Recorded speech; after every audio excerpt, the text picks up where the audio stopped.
नाज़रीन کرام، ربیع الاول کے مہینے میں عورت کھانا پکاتے وقت یہ 3 کام لازمی کر لے، گھر میں دولت کا سیلاب آ جائے گا، پریشانیاں، بیماریاں اور تنگ دستیاں گھر کے کونے کونے سے ختم ہو جائیں گی۔ عورت کے یہ 3 کام اللہ تبارک و تعالیٰ کو بے حد پسند ہیں۔ جو بھی عورت ربیع الاول میں کھانا پکاتے وقت یہ 3 کام کرتی ہے تو اللہ تبارک و تعالیٰ اس کے گھر کو اپنی نعمتوں سے مالا مال فرماتا ہے اور اس گھر کا بچہ بچہ امیر ہو جاتا ہے۔ ان 3 کاموں کی وجہ سے لاکھوں لوگوں کی زندگی بدل گئی۔ جان لیجئے کہ وہ 3 کام یہ ہیں۔ بسم اللہ الرحمن الرحیم۔ ناظرین کرام، ہمارا بچہ بچہ یہ جانتا ہے کہ ربیع الاول ہمارے پیارے نبی رحمت، نبی آخر الزمان حضرت محمد مصطفیٰ صلی اللہ علیہ وآلہ وسلم کی ولادت باسعادت کا مہینہ ہے۔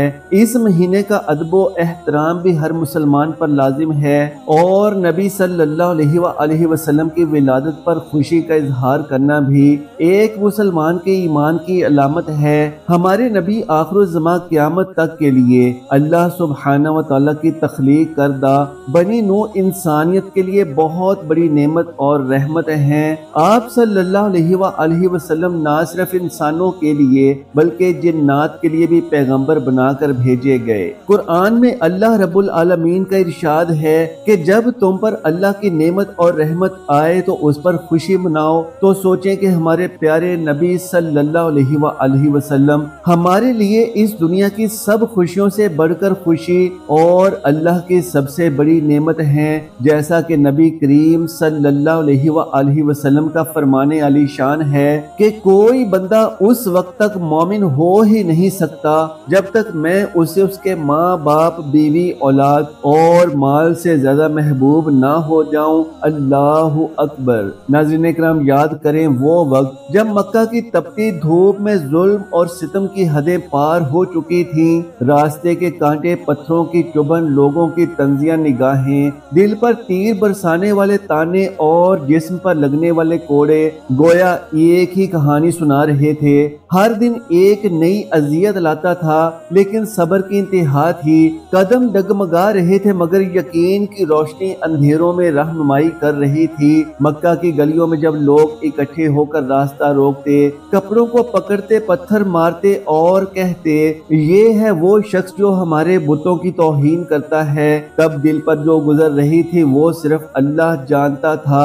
کئی سالوں کی تبلیغ کے باوجود اہل مکہ کی اکثریت نے کانوں کو بند کر لیا تھا، بات سننا بھی گوارا نہیں کرتے تھے۔ ایمان لانے والوں پر ظلم کے پہاڑ توڑے جا رہے تھے۔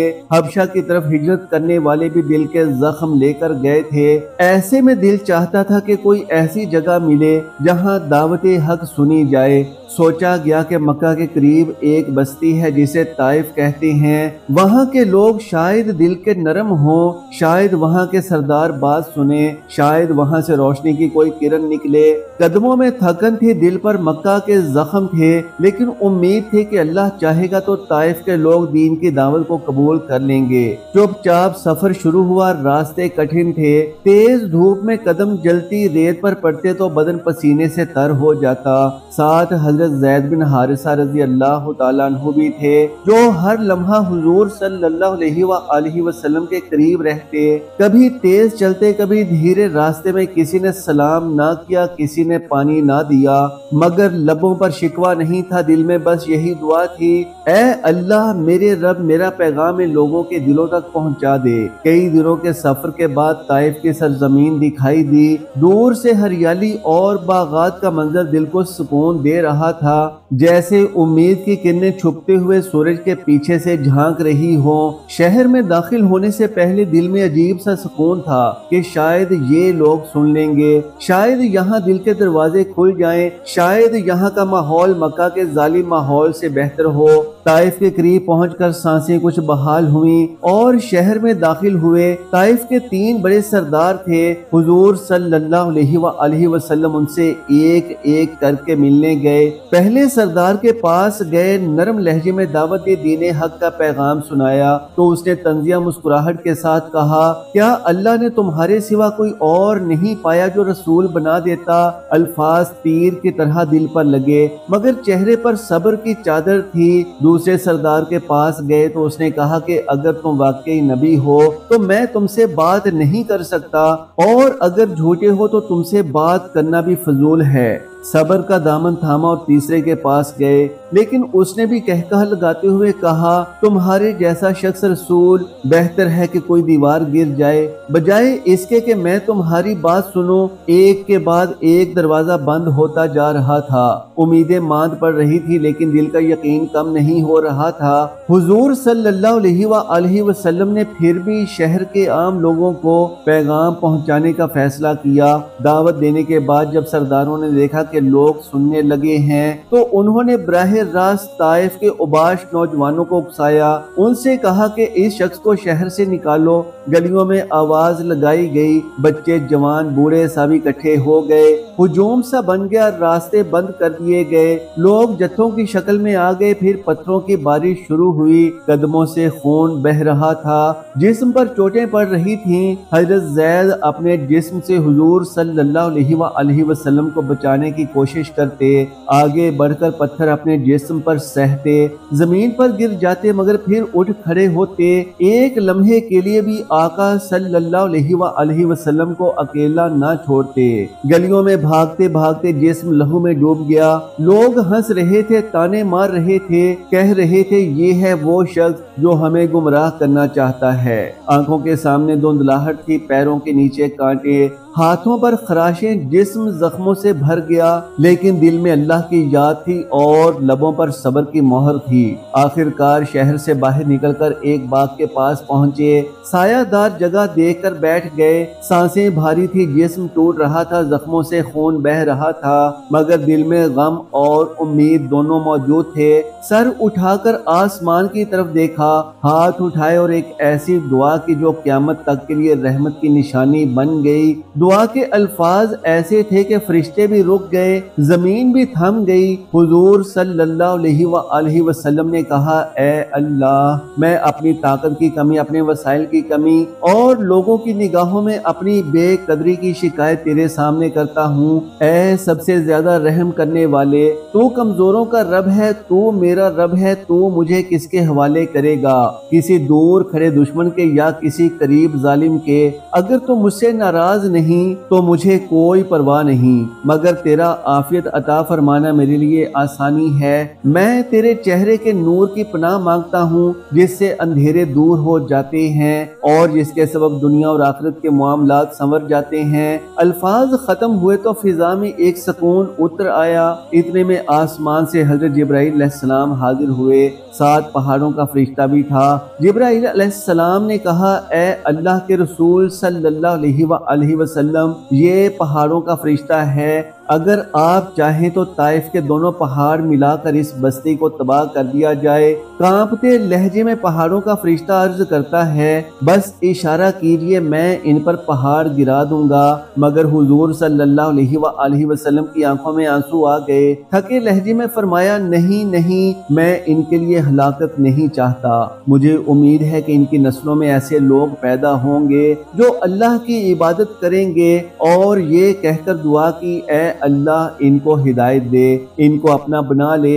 اس لمحے فرشتے بھی حیران رہ گئے، زمین بھی رک گئی اور آسمان نے بھی گواہی دی کہ اس جیسی رحمت کبھی نہیں آئی۔ سبحان اللہ۔ ناظرین کرام، ربیع الاول کے بابرکت مہینے میں نبی صلی اللہ علیہ وآلہ وسلم کی ولادت کی خوشی کیوں نہ منائیں؟ جو اپنوں کا ہی نہیں بلکہ دشمنوں کا بھی خیال کرتے، ان کے لیے اللہ کے حضور دعائیں کرتے، وہ نبی جنہوں نے دن رات رو رو کر اللہ سے اپنی امت کی خیر خواہی اور بخشش و مغفرت کے لیے دعائیں کی ہوں، تو کیا ہم آپ صلی اللہ علیہ وآلہ وسلم کے مہینے میں آپ کا ذکر نہ کریں، آپ کے احسانات को ना दोहराएं। आप सल्लल्लाहु अलैहि वसल्लम की विलादत की खुशी से अपनी रूहों को मुअत्तर ना करें। यकीनन अल्लाह जिसे चाहे वही अपने नबी सल्लल्लाहु अलैहि वसल्लम का जिक्र करता है, आप पर दुरूद और सलाम की महफिल सजाता है, आपकी विलादत की खुशी में गरीबों को खाना खिलाता है और नबी सल्लल्लाहु अलैहि वसल्लम के जिक्र की बदौलत अल्लाह के यहाँ बुलंद मुकाम और मर्तबा पाता है।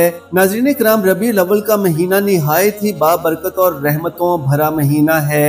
इस महीने में इंसानों पर अल्लाह की खास रहमतें बरसती हैं। इस महीने में आमिलीन बड़े बड़े अमलियात और वज़ाइफ करते हैं और अपनी जिंदगियों को बदल लेते हैं, अपनी तकदीर बदल लेते हैं। नाज़रीन किराम, आज की इस इस्लामी मालूमाती वीडियो में एक ऐसा शानदार अमल लेकर हाजिर हुए हैं कि जो औरत खाना पकाते वक्त ये काम कर लेगी तो अल्लाह तबारक व तआला उसके घर में रिज़्क़ का सैलाब अता फरमाएगा, रिज़्क़ उसके घर में बारिश की तरह बरसाएगा।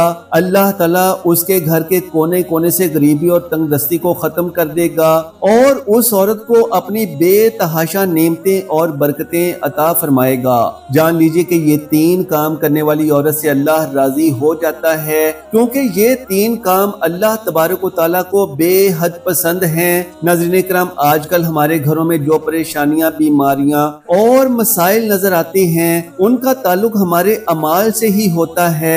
अक्सर हमसे छोटी बड़ी गलतियां सरजद होती हैं, जैसा कि झूठ बोलना, दूसरों के हक में ज्यादती करना, फिर वो काम करना जो कि अल्लाह तबारक व तआला की रजा के खिलाफ हो, और इन गुनाहों के नतीजे में अल्लाह तबारक व तआला की नाराजगी का सामना होता है और घर में मुश्किलात और परेशानियां आने लगती हैं। कभी कभार ऐसा भी होता है कि अल्लाह तबारक व तआला अपने खास बंदों को आजमाइशों में डालता है ताकि वो देखे कि उसका बंदा किस कदर सब्र और बर्दाश्त कर सकता है। जान लीजिए कि अल्लाह तबारक व तआला की आजमाइशें हमेशा हमारे भले के लिए ही होती हैं, ताकि हम अपनी जिंदगी को बेहतर बना सकें। अगर हम चाहते हैं कि हमारे घरों में सुकून हो, रिज़्क़ की कमी दूर हो और अल्लाह तबारक व तआला की बरकतें हर तरफ से हमें मिलें, तो हमें इस खास मौके और वक्त का फायदा उठाना होगा। और ये वक्त रबीउल अव्वल का बाबरकत महीना है, जो कि ना सिर्फ अल्लाह के नबी सल्लल्लाहु अलैहि वसल्लम की विलादत का महीना है, बल्कि ये रहमतों, बरकतों और नूर से भरपूर भी है। इस महीने में अगर हम अपनी नीयतों और अमल में कुछ खास तब्दीलियां लाएं तो इंशाअल्लाह हमारे घरों में अल्लाह तबारक व तआला की बरकतें और रहमतें टूट कर बरसेंगी।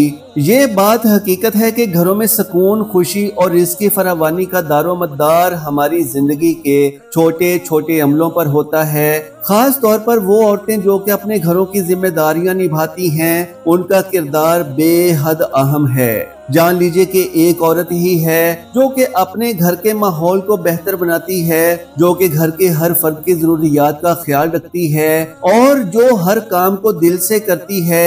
जब वो खाना पकाती है, सफाई करती है या फिर किसी और काम में मसरूफ होती है, तो ये अमल सिर्फ एक घरेलू काम नहीं होता, बल्कि ये अल्लाह तबारक व तआला की रजा के लिए किया जाने वाला एक बहुत बड़ी इबादत बन जाता है।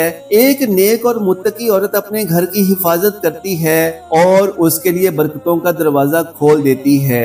जब एक औरत नमाज पढ़ने वाली, रोजा रखने वाली और अल्लाह तबारक व तआला की रजा के लिए अपने घरेलू कामों को करती है, तो उसके हाथों से जो भी काम होता है उसमें अल्लाह तबारक व तआला की बरकत शामिल हो जाती है।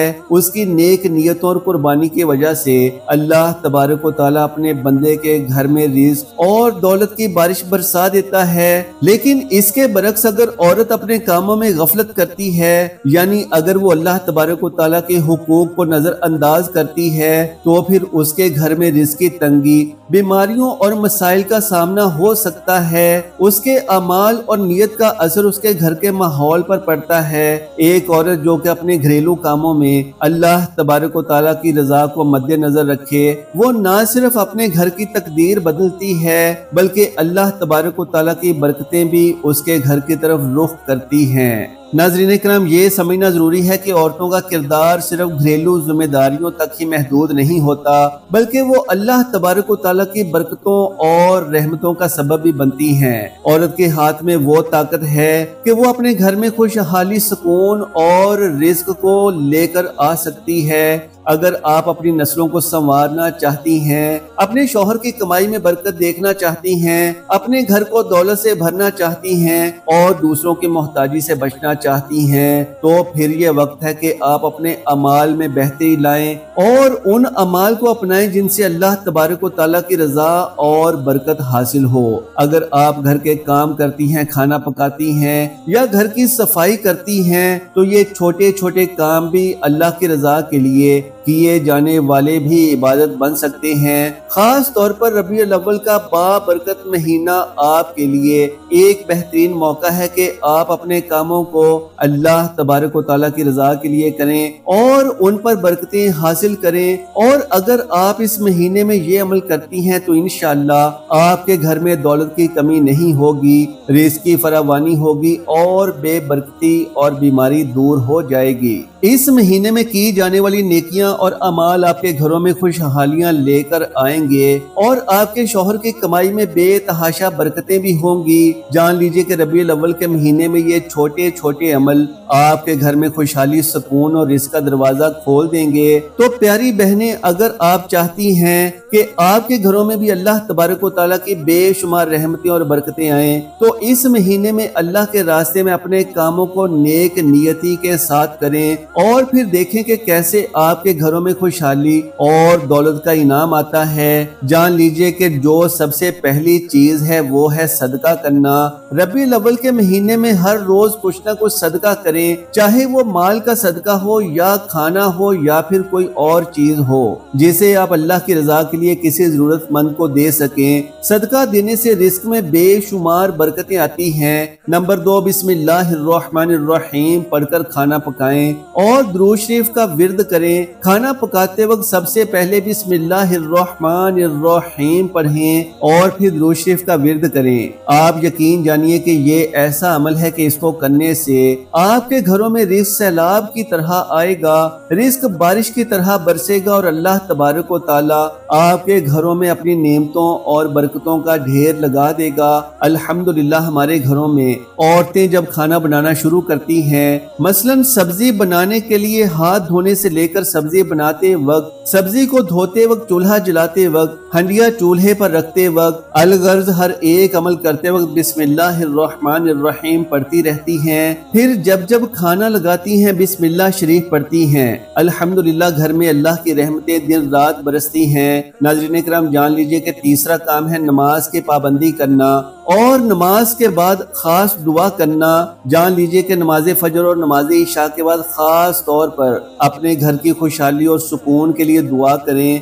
इंशाअल्लाह अल्लाह तबारक व तआला आपके घरों को आबाद फरमाएगा, आपकी हाजात को, आपकी हर ख्वाहिश को पूरा फरमाएगा और आपके घर में सुकून ही सुकून होगा। अल्लाह ताला आपके लिए रिज़्क और दौलत के सारे दरवाजे खोल देगा, इतनी दौलत अता फरमाएगा कि आप खुद भी हैरान रह जाएंगे। अल्लाह तबारक व तआला से दुआ है कि नेकी की बात को सुनने, समझने और इस पर अमल करने की ताकत और तौफीक मरहमत फरमाए। मेरा सुनाना और आपका सुनना कबूलो मंजूर फरमाए। आमीन या रब्बल आलमीन। नाज़रीन इकराम, आखिर में आपसे दरख्वास्त है कि मेरी आज की इस मालूमाती वीडियो को लाइक और शेयर कर दीजिए और हमारे इस्लामी व इस्लाही चैनल को सब्सक्राइब कर लीजिए। जज़ाकल्लाहु खैरन कसीरा। अल्लाह हम सबका हामी और नासिर हो।